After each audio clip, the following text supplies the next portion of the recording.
Festo Sanga, moja kwa moja kwenye swali.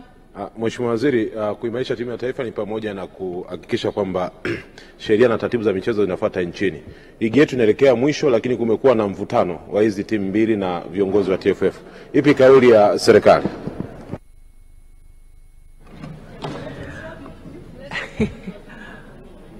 Mheshimiwa Stablaya, unataka kumsaidia kujibu Mheshimiwa Naibu Waziri?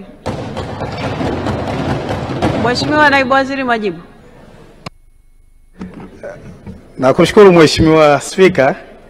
Kama ambavyo unafahamu, shughuli za mchezo wa mpira wa miguu zina mamlaka zake za kimataifa na za kitaifa, na tumekuwa tukisisitizwa mara kwa mara serikali kutoingilia moja kwa moja uendeshaji wa shughuli hizo ili kuepuka kuja pengine hata kufungiwa na FIFA katika nyakati hizi ambapo kitakwimu nchi yetu inafanya vizuri sana katika uendeshaji wa shughuli za mpira wa miguu.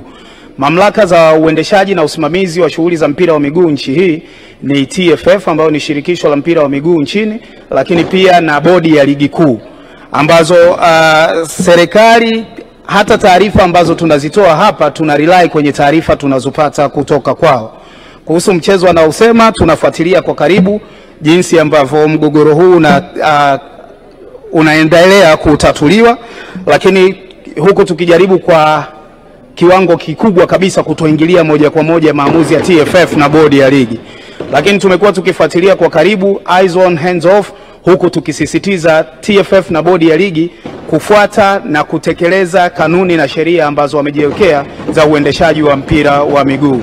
Kwa hivyo kifupi kabisa ni kwamba tunafuatilia jambo hili, lakini tukihakikisha kwamba hatuingilii moja kwa moja na kupelekea nchi yetu kufungiwa kwa vile mchezo wa mpira wa miguu unajiendesha wenyewe. Asante. Mheshimiwa Stablaya, hebu sema unayosema kwenye kisemeo.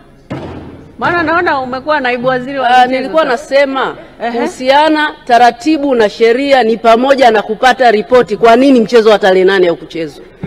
Sasa wewe ndio ulikuwa unakataza ushabiki. Sasa hapo unataka ushabiki. Haya, wa Simba anayetaka kumjibu. Esther Matiko, mjibu. Nashukuru Mheshimiwa Spika. Kama alivyojibu naibu waziri, lazima tuheshimu kanuni ambazo zina guide mchezo wa mpira wa miguu tuweze kukuza vipaji, tusiweke ushabiki. Mheshimiwa Naibu Waziri, asante sana kwa majibu yako kwa maswali ya Mheshimiwa Bunge. Mheshimiwa Bunge, Wizara ya Kilimo.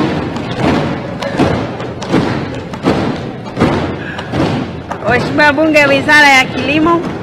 Mheshimiwa Ndaisa